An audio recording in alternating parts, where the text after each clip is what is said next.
जी राम राम हरियाणा। एक बार फिर स्वागत आप सभी का बेमिसाल हरियाणा न्यूज में। मैं ब्रजेश चावला फिर जुड़ रहा हूँ आपके साथ। कल हालांकि पहली तारीख थी, नववर्ष के उपलक्ष्य में जगह जगह पर कई प्रोग्राम आयोजित किए गए थे, लेकिन कहीं ना कहीं कुछ ऐसी घटनाएं भी हुई जिसने पूरे शहर को, समाज को झकझोर कर दिया। बड़ी घटना थी, एक एक्सीडेंट हुआ था, मौके पर ही एक युवक की मौत हो गई थी, जवाहर कॉलोनी का युवक। और एक दूसरी घटना जो हुई है, अभिषेक गोस्वामी ने मामला उजागर किया। मामला क्या है? कन्या भ्रूण हत्या कह सकते हैं। और हम लोग फिलहाल खड़े हैं डबुआ थाना सेक्टर 50 के बिल्कुल सामने खड़े हैं और एक बड़ा मामला हुआ। मामले की जानकारी लेंगे अभिषेक गोस्वामी, जो कि कई मामलों को उजागर करते हैं और गंभीर तरीके से, जो गंभीर मामले होते हैं उनको उजागर करते हैं। आए एक बार अभिषेक जी, क्या हुआ कल, क्या मामला था? देखिए, जब पूरी दुनिया कल नया साल का पहला दिन मना रही थी जी, सेलिब्रेशन चल रहा था, वहीं एक तरफ जो है एक मतलब जिसने दुनिया भी नहीं देखी उसको मतलब माँ के गर्भ से निकाल कर अंतिम समय में और उसकी हत्या की गई। कन्या भ्रूण हत्या का मामला सामने आया डबुआ कॉलोनी सी ब्लॉक में। 7:30 बजे मेरे को एक फ़ोन कॉल आता है कि भैया यहाँ पे किसी मानव अंग का ऐसा लग रहा है कि पन्नी के अंदर कुछ पैक है। ठीक है, मैं फटाफट गया। मैंने कहा आजकल मर्डर और ये सब बहुत चीज़ें चल रही है। मैं जब वहाँ पहुँचा, मैंने पन्नी को खोला तो उसके अंदर मुझे देखकर मानवता को शर्मसार कर देने वाली घटना मतलब दिखाई दी कि उसमें एक मेरे ख्याल से 4-5 महीने की बच्ची होगी, ठीक है, उसका भ्रूण वहाँ पड़ा हुआ है और वो मतलब ब्लड में सना हुआ था और ज़्यादा पुराना नहीं था वो, उसकी नसें हाँ पूर्ण विकसित था वो, उसके हाथ पैर दिखाई दे रहे सारा कुछ पूरा कंप्लीट था बच्चा, ठीक है। और उसको गैर मतलब ना चाहते हुए जैसे माँ बाप कर देते हैं। जहाँ तक मुझे डाउट हो रहा है कि लड़की नहीं चाहिए। आज भी ऐसी संकीर्ण मानसिकता के लोग हमारे देश में मौजूद हैं और इस तरीके की जो घटनाएं हैं ये हमारे समाज में और हमारे देश के लिए कहीं ना कहीं एक काला धब्बा है।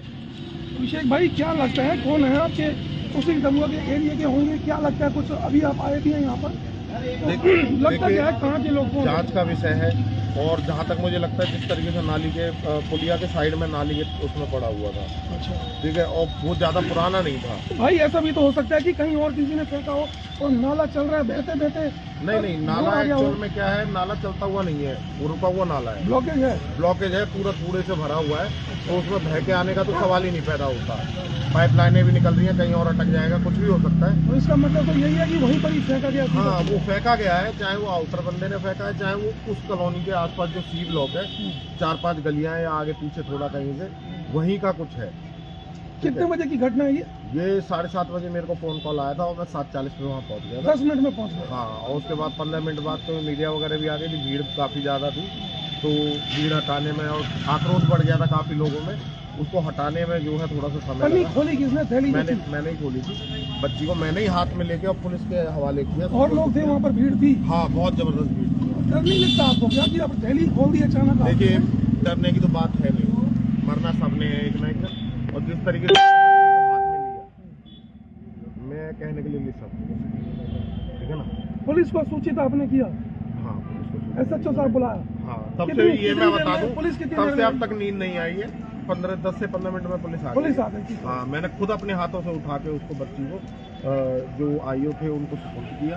पोस्टमार्टम के लिए बच्ची गई, ठीक है। मेरे को पहले अंदाजा हो गया था, क्योंकि काफ़ी टाइम से मैं इन सब पे काम कर रहा हूँ, तो पता चल जाता है कि कन्या का भ्रूण है। पोस्टमार्टम हुआ उसका, तो मेरे को SHO साहब का फोन आया कि वो लड़की है। हाँ, तो मेरा पहले मैं सोच रहा था कि ऐसे इलीगल तरीके से जो आजकल युवा कर लेते हैं, ठीक है, बच्चे, तो उस तरीके का। लेकिन जब मुझे डाउट क्लियर हो गया कि जब बताया SHO साहब ने कि भाई ये बच्ची है। अभिषेक भाई, आसपास हालांकि जैसा कि आप बता रहे हो सी ब्लॉक, जी, डबुआ सी ब्लॉक, कहीं ना कहीं आसपास कुछ दुकानें भी होंगी, लोग भी जा रहे होंगे, चलती रोड पे फेंक दिया क्या? कोई CCTV पूरी बसावट है सर वहाँ पे, पूरी 2 CCTV कैमरे मैंने खुद देखे हैं। कुछ आया उसमें कुछ सामने? नहीं, अभी तो नहीं। अभी देखिए, रात की बात है। फिर उसके बाद मैं भी अपने घर चला गया, तो ठंड भी काफी थी। पुलिस ने कैमरे चेक किए? पोस्टमार्टम के लिए ले गई, उसके बाद ही कुछ हो सकता है। आपको मालूम है, अभी तक किसी ने शिकायत भी नहीं दी है। लगता क्या है, हालांकि मैं तो बार बार कहता हूं कि फरीदाबाद पुलिस, हरियाणा पुलिस बड़ी जल्दी से मामलों को ट्रेस करती है। अभी इस मामले में क्या लगता है, पुलिस काम करेगी?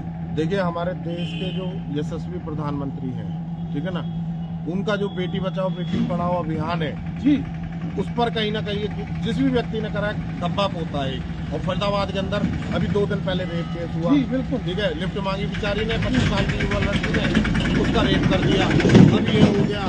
महिलाओं के साथ हो क्या रहा है, वो भी पकड़े गए आरोपी। बेटियों के साथ क्या हो रहा है, ठीक है ना। लोग वाग हिंदू मुस्लिम कर देते हैं, ये सब कर देते हैं, जबकि ऐसा नहीं है। मेरे ख्याल से जो गैंगरेप किया है वो भी हिंदू ही थे लड़के शायद, है ना। तो वो इस तरीके की जो कर रहे हैं, जिन्होंने अपराध जो कर रहे हैं, इसमें जाति धर्म नहीं होता, ठीक है। और ये जो दोषी जो भी है, मैं गुजारिश करूंगा SHO साहब से, और मैं चाहूंगा कि आप SHO साहब की बाइट लें, ठीक है।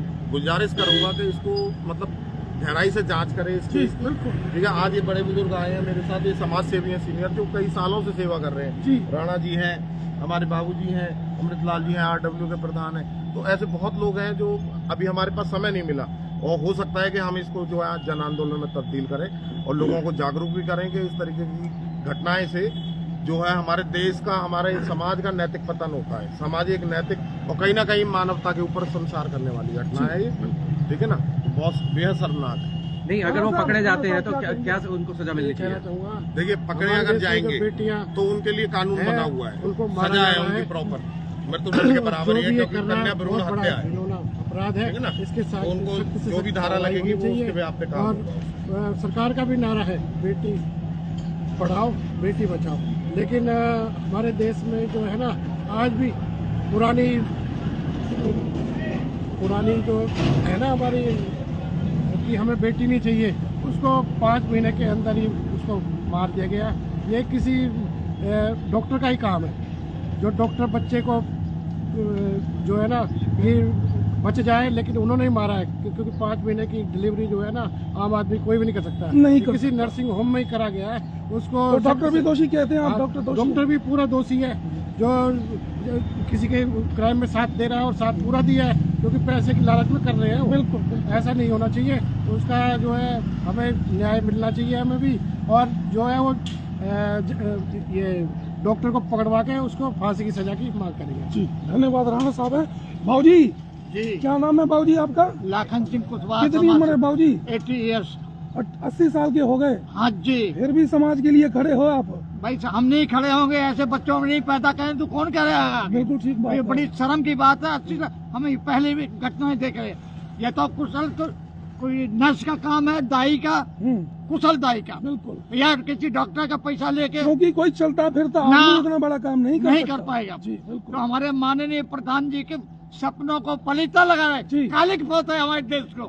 तो मैं चाहता हूँ पुलिस चाहे जमीन से पाताल से निकाल लाए खुदियों को और खोज के उसकी सजा दे, बस यही मेरी काम। क्या क्या मांग करते हैं? सजा क्या मिलनी चाहिए उनको?